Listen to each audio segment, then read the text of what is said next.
Hello friends. Last video जो बनाया था पीठासीन अधिकारी से की डायरी, आशा करता हूँ कि आप लोगों को उससे मदद मिली होगी। आज एक और प्रपत्र है जो 17 गा फॉर्म 17C, जिसको बोलते हैं मत पत्र लेखा। मत पत्र लेखा इसको किस प्रकार से भरा जाता है, उस संबंध में ये वीडियो है। तो आइए शुरू करते हैं इस वीडियो को। सबसे पहले इसमें देखें, लिखा हुआ है डैश निर्वाचन क्षेत्र से। तो आपका जो भी निर्वाचन क्षेत्र होगा वो आप यहाँ पे भर देंगे, जो भी होगा आपका। मेरा 240 फतेहपुर है, तो हम यहाँ पे 240 फतेहपुर क्षेत्र भर देंगे। उसके बाद यहाँ पे जो आपका क्षेत्र होगा, निर्वाचन क्षेत्र फतेहपुर से निर्वाचन क्षेत्र से, अब यहाँ लोकसभा, राज्य संघ, राज्य क्षेत्र की विधानसभा, जो सा भी इलेक्शन हो रहा है आप उस पे टिक कर देंगे। तो लोकसभा नहीं हो रहा, राज्य सभा नहीं हो रहा, संघ राज्य में आप टिक कर देंगे। निर्वाचन क्षेत्र में आप यहाँ पे भी फतेहपुर भर सकते हैं। उसके बाद क्षेत्र विधानसभा के लिए निर्वाचन हो रहा है फतेहपुर, यहाँ पे भी। इसके बाद दूसरा आता है मतदान केंद्र की संख्या और नाम। जिस प्रकार से पीठासीन की डायरी में भरा गया था उसी प्रकार से यहाँ पे भी भरा जाएगा। जो भी आपका मतदान केंद्र की संख्या है, 245, 246, कुछ भी 245 मान लेते हैं, और उसका नाम प्राथमिक विद्यालय कक्ष संख्या 2, इस प्रकार से इसको भर देंगे। नंबर 3 पे पॉइंट आता है मतदान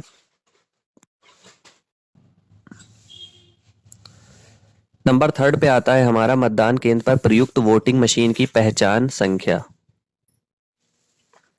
तो कंट्रोल यूनिट की संख्या आपने पीठासीन की डायरी में भरी होगी, आपको कल लास्ट वीडियो में दिखाया भी था, तो उसको यहाँ पे संख्या आप भर देंगे। बैलेट यूनिट की संख्या भर देंगे, वीवीपैट की संख्या आप यहाँ पे भर देंगे। संख्या आप लोगों को कहाँ से प्राप्त होगी? एक तो प्री प्रिंटेड रहती है मशीन पे भी, फ्रंट पे और बैक साइड पे। दूसरा एड्रेस टैक्स पे भी मेंशन होता है, तो वहां से आप देख के लिख सकते हैं। इसके बाद मतदान केंद्र को नियत असाइंड निर्वाचकों की कुल संख्या, जितने आपके चिन्हित प्रति में टोटल वोटर हैं उनकी संख्या आपको यहाँ पर लिखनी है। तो मान लीजिए कि हमारे उस पे थे 1080। इसके बाद आता है मतदाताओं के लिए रजिस्टर प्रारूप 17 में यथा प्रविष्ट मतदाताओं की संख्या, जिन्होंने वोट डाले हैं उनकी संख्या हमको यहाँ पर लिखनी है। तो हमारे वोट मान लीजिए पड़ गए 860, वो हमने यहाँ पर लिख दिया। तीसरा, नियम 49 के अधीन मत रिकॉर्ड नहीं करने का विनिश्चय करने वाले मतदाताओं की संख्या। ऐसा कोई मतदाता था जिसने आया, पूरी औपचारिकताएं पूरी करी और उसने कहा अब हम वोट नहीं डालेंगे, ऐसे कोई भी मतदाता अगर होते हैं उनकी संख्या यहाँ पर भरी जाएगी। नॉर्मली ये चीज होगी नहीं, तो ये हमारा नील हो जाएगा। ठीक है। इसके बाद 49 के अधीन मतदान के लिए अनुज्ञात नहीं किए गए मतदाताओं की संख्या। अब ये 49 के अधीन मतदाताओं की जो संख्या होती है उससे यहाँ पर मतलब है कुछ ऐसे मतदाता होते हैं जिन्होंने औपचारिकताएं पूरी करी और उन्होंने चुनाव की गोपनीयता भंग करने का प्रयास किया। तो ऐसे मतदाताओं को हम अनमना कर देंगे कि वो वोट नहीं डालेंगे, तो उनकी संख्या यहाँ पर लिखी जाएगी। तो ये भी हो जाएगा मेरा नील। हम प्रयास ये करेंगे कि इन सब चीजों से बच के रहें। इसके बाद पॉइंट आता है नियम 49 डा का सब सेक्शन घा के अधीन रिकॉर्ड किए गए परीक्षण मतों को घटाए जाने की आवश्यकता होगी। घटाए जाने वाले परीक्षणों की मतों की कुल संख्या यहाँ पर मेंशन करी। अब ये वाले कौन से मत हैं? यदि मशीन में वीवीपैट मशीन में हमारे किसी वोटर ने वोट डाला और उसको ये आशंका हो गई कि उसने जिस अभ्यर्थी को वोट दिया, जिस पार्टी को वोट दिया, वीवीपैट से उसकी पर्ची नहीं बल्कि किसी और निशान की पर्ची निकल रही है, तो उसके वोट का परीक्षण मत करवाया जाएगा। तो उस दशा में कितने परीक्षण मत डाले गए उसकी संख्या यहाँ पर लिखना है हमको। नेक्स्ट बढ़ते हैं। कुल संख्या कितने पड़े और मतदाताओं की क्रम संख्या यहाँ पे डालनी है कि मतदाताओं जो हम 17 का में एंट्री करते चले जा रहे हैं रजिस्टर में, मतदाता रजिस्टर में, उसमें उसका क्रमांक क्या है। इसके बाद दूसरा पॉइंट आता है अभ्यर्थी।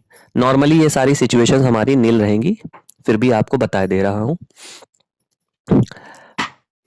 अभ्यर्थी जिनके लिए परीक्षण मत डाले गए, यहाँ पे आप क्रम संख्या डाल देंगे 1 2, अगर कोई होता है तो अभ्यर्थी का नाम और उनके लिए कितने मत टेस्ट कराए गए। नॉर्मली ये भी क्या हो जाएगा हमारा, नॉर्मल सिचुएशंस में नील, 99% ये नील ही रहेगा।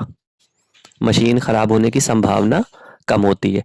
आइए इसको समझते हैं कि किस प्रकार से इसकी एंट्री करी जाती है मतदाता रजिस्टर में, यदि अगर इस तरह की कोई सिचुएशन हमारे सामने आती है तो। ये देखिए हमारा मतदाता रजिस्टर है 17A।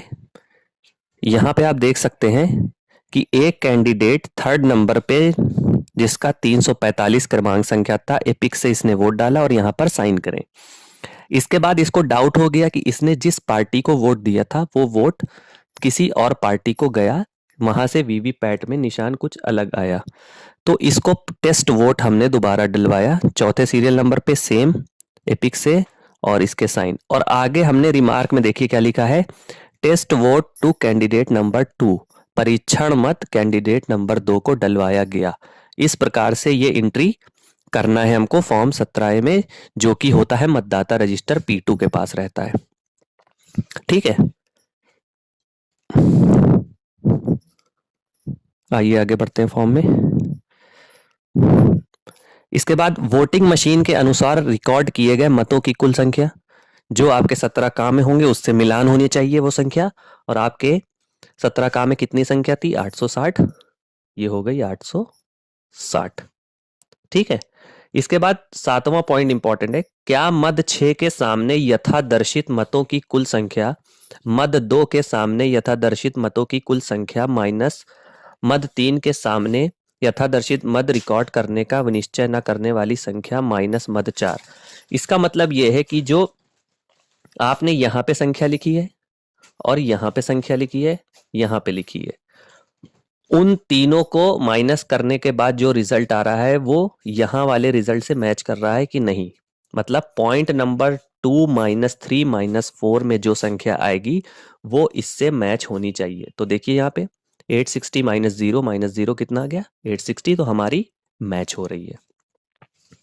नेक्स्ट पॉइंट पे आते हैं। नेक्स्ट पॉइंट हमारा पॉइंट नंबर 8, उन मतदाताओं की संख्या जिन्हें निविदत मतपत्र नियम 49 के अधीन जारी किए गए निविदत मतपत्र अगर आप जारी करते हैं तो वो संख्या यहाँ पे लिखी जाएगी, नहीं तो ये नील है हमेशा। निविदत मतपत्रों की संख्या, प्रयोग के लिए निविदत मतपत्र आपको जो बैलेट पेपर प्राप्त होंगे वो नॉर्मली 20 प्राप्त होते हैं और उनकी संख्या आपको 1 से 20 हो जाएगा। निर्वाचक को जारी किए गए, अगर जारी किए गए तो ठीक है, नहीं तो नील नील नील। और लास्ट में अप्रयुक्त और वापस किए गए, जब हमने यूज नहीं किए तो 20, 1 से 20 इस तरह हो जाएगा। पेपर सीलों का क्रम संख्या हमको यहां पर लिखना है। कौन सी पेपर सील है ये, ग्रीन पेपर सील। इस बार चुनाव में शायद की एक ही पेपर सील यूज हो रही, green pepper seal use, strip seal use नहीं हो रही। जैसा भी होगा वो आप अपने हिसाब से एडजस्ट कर लीजिएगा। तो और इसके बाद मतदान अभिकर्ता के यहाँ पे हस्ताक्षर करवा लिए जाएंगे। नेक्स्ट पॉइंट पे आते हैं।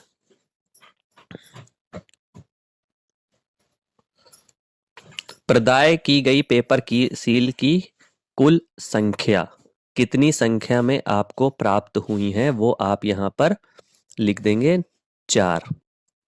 कहां से कहां तक प्राप्त हुई है, एक नंबर से 4 नंबर तक प्राप्त हुई, जहां से प्राप्त हुई। प्रयोग आप कितनी करेंगे, 1 प्रयोग करेंगे। क्रम संख्या कौन सी होगी, 1 होगी, बस 1 होगी। रिटर्निंग ऑफिसर को वापस की गई प्रयुक्त पेपर सील, अप्रयुक्त पेपर सील, कुल संख्या आप कितनी वापस करेंगे, 3। कहां से वापस करेंगे, 2 से 4। ठीक है। क्षतिग्रस्त पेपर सील अगर कोई होगी तो आप उसमें लिख देंगे, नहीं तो यहां पर ये भी नील।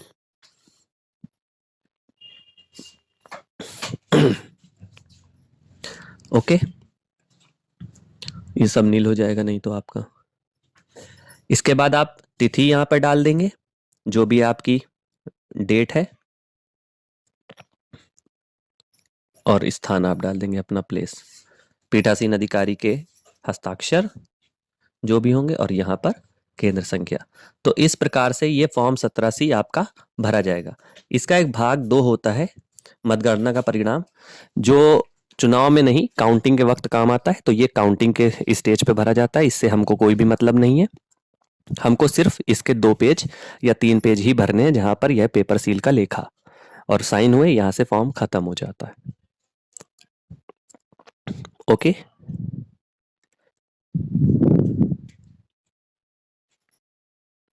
एक छोटी सी क्लिप ऐड कर रहे हैं। लास्ट वीडियो में बताया गया था स्ट्रिप सील के बारे में, तो हो सकता है कि अब की बार स्ट्रिप सील का उपयोग ना हो, सिर्फ ग्रीन पेपर सील में ही एडहेसिव गम लगा दिया गया है, तो एक ही सील शायद यूज होगी। तो आप उसको देख के समझ सकते हैं कि उस वीडियो के माध्यम से कि उस सील को किस प्रकार से इस्तेमाल करना है हमको। तो स्ट्रिप सील हो तो स्ट्रिप सील से आप यूज कर लेंगे, नहीं तो उस सील का अगर उपयोग करना है तो आप उस सील से उपयोग कर लेंगे। मतलब सिर्फ ग्रीन पेपर सील की जगह वो ये लगेगी और उसमें प्री गम्ड होता है, आप उसको चिपका सकते हैं। Thank you. इसके पीछे वाले भाग पर पीठासीन अधिकारी स्वयं भी और जो मतदान अभिकर्ता वहां होंगे उनके हस्ताक्षर करा लेंगे। अब हम ग्रीन पेपर सील से रिजल्ट सेक्शन को सील करेंगे।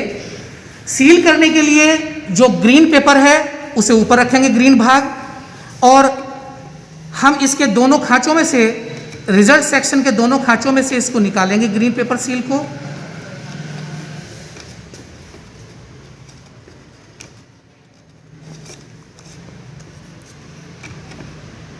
ये ग्रीन पेपर सील हमने निकाल दी।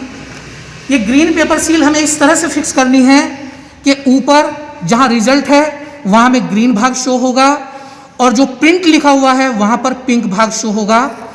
इसके बाद जो हमारा भीतर वाला केस है उसे हम, ग्रीन पेपर सील है उसका ए पार्ट और बी पार्ट दोनों ऊपर आ जाएं। अब हम ए पार्ट का वैक्स हटाएंगे और इसे आउटर पार्ट पर चस्पा कर देंगे। बी पार्ट का वैक्स हटाएंगे, इसे हम ए पार्ट के ऊपर चस्पा करेंगे और हमारी ग्रीन पेपर सील का नंबर हमें स्पष्ट रूप से दिखाई देगा। ये हमें दिखाई दे रहा है।